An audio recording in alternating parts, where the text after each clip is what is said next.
नमस्कार दोस्तों, target with PS Parihar channel में आपका स्वागत है। आइए शुरू करते हैं और देख लेते हैं कि दैनिक रोजगार समाचार भाग 2 की इस वीडियो में विद्यार्थी जीवन से संबंधित कौन कौन सी सूचनाएं हैं। तो वीडियो को जल्दी से लाइक कर दें, शेयर कर दें। जिन छात्रों ने चैनल को अभी भी सब्सक्राइब न किया हो तो जल्दी से सब्सक्राइब कर लें, ताकि आप लोगों को इसी प्रकार की ऑथेंटिक अपडेट्स सबसे पहले मिलती रहें। सबसे पहले हम लोग बात करेंगे पुलिस कांस्टेबल बेस्ट बुक की, उसके बाद में हम लोग बात करेंगे उत्तर प्रदेश लोक सेवा आयोग की कुछ खास खबर मिली है जो विद्यार्थी काफी दिन से पूछ रहे थे। उसके बाद में हम लोग अन्य चीजों पर भी चर्चा करेंगे। तो यहाँ पर पुलिस कांस्टेबल की बेस्ट बुक है, जिसे आप लोग देख सकते हैं। प्रकाशन है चक्षु, और यूपी पुलिस का जो सिलेबस है, जो पेपर का पैटर्न है, उसके हिसाब से इस पुस्तक को तैयार किया गया है। इसमें आप लोगों को पिछली जो परीक्षाएं हुई हैं पुलिस कांस्टेबल की, उसके 6 साल पेपर भी आपको देखने को मिल जाएंगे। सभी प्रश्नों की विस्तृत व्याख्या देखने को मिलेगी। इसमें 3000 से ज्यादा बहुविकल्पीय संभावित प्रश्न भी देखने को मिले। चक्षु प्रकाशन की ये बेस्ट बुक आप लोगों को सभी कॉपी किताबों की दुकानों में मिल जाएगी। और अगर आप लोग ऑनलाइन मंगवाना चाहते हैं तो इसकी लिंक मैंने डिस्क्रिप्शन बॉक्स और कमेंट बॉक्स दोनों जगह उपलब्ध करा दी है। आप लोग जाकर के इसको ऑनलाइन भी मंगवा सकते हैं। पुलिस कांस्टेबल की चक्षु प्रकाशन की और भी पुस्तकें आती हैं, जैसे अभी आप लोग स्टडी गाइड देख रहे थे, जिसमें 6 साल पेपर और 3000 से ज्यादा बहुविकल्पीय संभावित प्रश्न थे।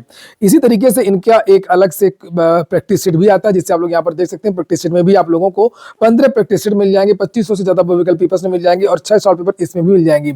इसकी भी लिंक मैंने डिस्क्रिप्शन बॉक्स और कमेंट बॉक्स में उपलब्ध करा दी। चलिए शुरू करते हैं। अब पहली सूचना है, पॉलिटेक्निक प्रवेश परीक्षा 15 से 22 मई तक होगी। तो पॉलिटेक्निक प्रवेश की परीक्षा की तारीखों का ऐलान कर दिया गया है। वहीं पर इसके लिए आवेदन भी शुरू हो गए हैं। देखिए पूरा कार्यक्रम बताया गया है अन्य समाचार पत्र में। पॉलिटेक्निक प्रवेश परीक्षा के लिए 15 तारीख से आवेदन होंगे। उत्तर प्रदेश में पॉलिटेक्निक प्रवेश 2026 को लेकर के संयुक्त प्रवेश परीक्षा परिषद ने प्रवेश परीक्षा और काउंसलिंग का पूरा कार्यक्रम घोषित कर दिया। उत्तर प्रदेश राजर्षि टंडन ओपन यूनिवर्सिटी में अगर किसी को एडमिशन लेना है किसी भी कोर्स के लिए, डिस्टेंस एजुकेशन से यहाँ पर लर्निंग होती है, तो वो विद्यार्थी एडमिशन ले सकते हैं। जनवरी सत्र के लिए एडमिशन शुरू हो चुके हैं, उसको लेकर के भी यहाँ पर जानकारी दी गई है। लिखा है, उत्तर प्रदेश राजर्षि टंडन मुक्त विश्वविद्यालय स्नातक परास्नातक डिप्लोमा सर्टिफिकेट कार्यक्रम में प्रवेश के लिए आवेदन की प्रक्रिया शुरू हो गई है।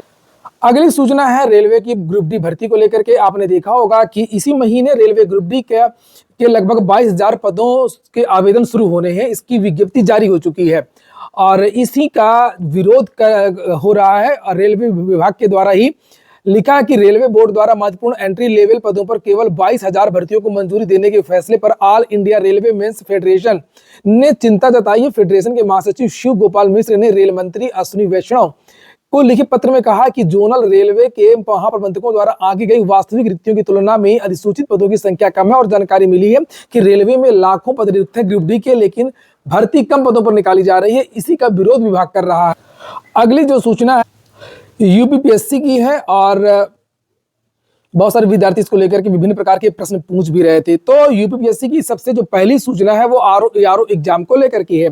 आरओ एग्जाम को लेकर के अभी तक ऐसी कोई सूचना नहीं है कि आरओ का जो एग्जाम है 31 जनवरी और 1 फरवरी को इसको पोस्टपोन की चर्चा है। विद्यार्थियों ने ज्ञापन भी दिया था कि 1 फरवरी को जूनियर असिस्टेंट की परीक्षा है 3200 की, तो जूनियर असिस्टेंट की परीक्षा भी 1 तारीख को है और आरओ का मेंस भी 1 तारीख को। इसमें से एक परीक्षा को स्थगित कर दिया जाए, लेकिन अभी तक आयोग में ऐसा कोई भी निर्णय नहीं हो पाया है इस परीक्षा को लेकर के।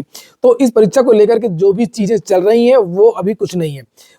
ठीक है, आप लोग आरओ के जो भी विद्यार्थी हैं अपनी परीक्षा इन्हीं तारीखों को समझ करके अभी आप तैयारी करिए, जब तक ऑफिशियल नोटिस जारी ना हो जाए। एक बात, पीसीएस का एग्जाम कैलेंडर आपका अगले हफ्ते जारी होगा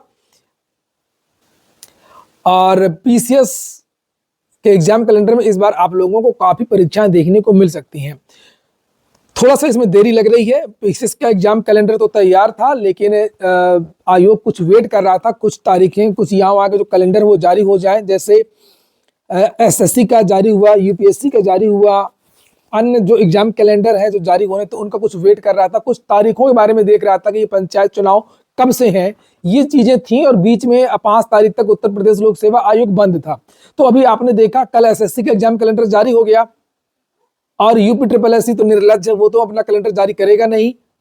पंचायत चुनाव वाला थोड़ा सा मामला है, अगर चीजें स्थिति स्पष्ट हो जाती है 2-4 दिन में। हालांकि आज के पेपर में आया है कि ओम प्रकाश राजभर ने कहा है कि पंचायत चुनाव समय पर ही होंगे। ये देखिए, त्रिस्तरीय पंचायत चुनाव तय समय पर मई तक कराने की तैयारी की जा रही है, पंचायती राज मंत्री ओम प्रकाश राजभर ने कहा। तो थोड़ा सा ये 2-3 चीजें हैं जिसका वाद किया जा रहा है इस हफ्ते। और उसके बाद में जब सारे कैलेंडर जारी हो जाएंगे तो टकराहट की वजह से ये अभी इन्होंने जारी नहीं किया है। केवल ये है एग्जाम कैलेंडर आपका बना तैयार है और निश्चित तौर पर आपको अगले महीने माफ कीजिएगा, अगले सप्ताह आप लोगों को एग्जाम कैलेंडर देखने को मिल जाएगा, अगले सप्ताह, अभी नहीं।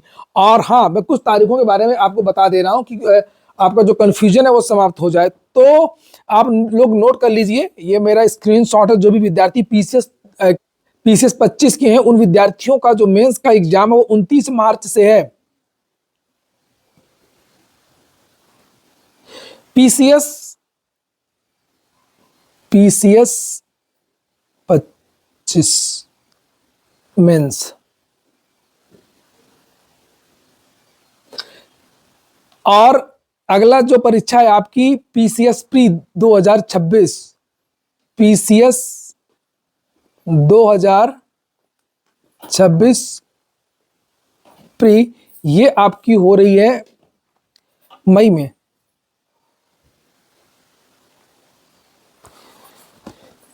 अब ज्यादा तारीख न पूछिए, अच्छा नहीं लगता है। और ये पीसीएस प्री 2026 मई में, पीसीएस का नोटिफिकेशन में भी थोड़ा सा देरी लग रही है अभी। और इस बार मैं बता रहा हूं, नोट कर लीजिए, स्क्रीनशॉट ले लीजिए, जो मैं कह रहा हूं कि इस बार अब तक की ऐतिहासिक भर्ती पीसीएस की होने जा रही है। दोनों बार मैंने सबसे पहले बताया था, पीसीएस 25 के बारे में भी और पीसीएस 24 के बारे में भी, जिसमें 947 पद थे। देख लीजिए, वो वीडियो पड़ा होगा, मैंने 950 पद बताए थे, 947 पदों पर रिजल्ट जारी हुआ था। तो इस बार की जो भर्ती है, इनसे भी बड़ी भर्ती होगी, 500 के आसपास। पेपर में भले 200 लिखा था, 500 के आसपास तो ये दिखा देंगे इसी नोटिफिकेशन में ही। तो एक बड़ी भर्ती आप लोगों को पीसीएस की देखने को मिलेगी। तो यहाँ पर कोई सूचना छूटी तो नहीं, यहाँ सारी सूचनाएं हो गई। आरओ की जानकारी मैंने दे ही दी कि आरओ में भी ऐसा कोई नहीं स्थगन वाला मामला। पीसीएस का जो नोटिफिकेशन है वो इसी महीने लास्ट में जारी होगा। और पीसीएस का जो एग्जाम है वो मई के महीने में है। यूपीएससी का एग्जाम कैलेंडर अगले हफ्ते आ जाएगा। मेंस की एग्जाम डेट, पीसीएस 2025 की एग्जाम डेट 29 मार्च है। 29 मार्च से एग्जाम शुरू हो जाएंगे। इतनी सॉलिड सूचना दे दी, अभी भी आप लोग लाइक ना करें तो फिर ये दुर्भाग्य है। अगली सूचना पीईटी कॉमन कट ऑफ को लेकर के है। और यहाँ पर आप लोग देख सकते हैं, मैं लगातार अपडेट दे रहा हूँ उसके बारे में, लगातार जो भी चीजें होती हैं। तो और भी विधायकों ने पत्र लिख दिया है, ये आप लोग देख सकते हैं। आर.के. वर्मा विधायक है, इन्होंने भी पीईटी में कॉमन कट ऑफ या न्यूनतम कट ऑफ की बात की है कि एक बहुत सारे लोग विरोध करते हैं, लेकिन जो बात मुझे लगता है वो बताना चाहिए, और जो बात सही है उस पर मैं वीडियो बनाता हूं। एक और है यहाँ पर, ये गीता शास्त्री हैं, इनके बारे में भी देख लेते हैं। 8 जनवरी का पत्र है ये, और लिखा हुआ ये देखिए, विधानसभा महाराजगंज, क्या पता नहीं क्या लिखा है ये। तो ये इनका आवास तो प्रयागराज सोराव में, ये देखिए यहाँ पर लिखा हुआ है। इन्होंने पीईटी में न्यूनतम कट ऑफ की बात कही है। इसके अलावा संदीप सिंह पटेल के बारे में बता चुका हूं। यहाँ पर ये मोनू पांडे और बहुत सारे छात्र जो लगे हुए हैं इन विधायकों के पास जाकर के, आर.के. वर्मा और ये हर्षवर्धन वाजपेयी, पुष्पेंद्र सरोज ने बड़ा अच्छा लेटर लिखा, विस्मय यादव, संदीप सिंह पटेल, हर्षवर्धन वाजपेयी। इसको लेकर के शासन की तरफ से पत्र भी भेजा गया था यूपीएससी को, और फिर यूपीएससी ने शासन को पत्र भेजा। पत्राचार भी चल रहा है। हालांकि इस पत्र में तो यूपीएससी ने मना कर दिया है। यूपीएससी का कहना है कि ये व्यवहारिक नहीं है, ये कैसे हो सकता है, और बहुत सारी चीजों को लेकर की बातें की गई। शासन ने कहा था कि पीईटी कॉमन कट ऑफ की मांग आ रही है और क्या चीजें हो सकती है, इसी को लेकर के यूपीएससी ने फिलहाल तो मना किया है। लेकिन ऐसी बात नहीं है, विद्यार्थी अभी भी मांग करते रहे। आप लोग प्रयास करते रहिए, निश्चित तौर पर आपको सफलता मिल सकती है। आज की वीडियो में इतना ही। पूरा वीडियो सुनने के लिए बहुत बहुत धन्यवाद।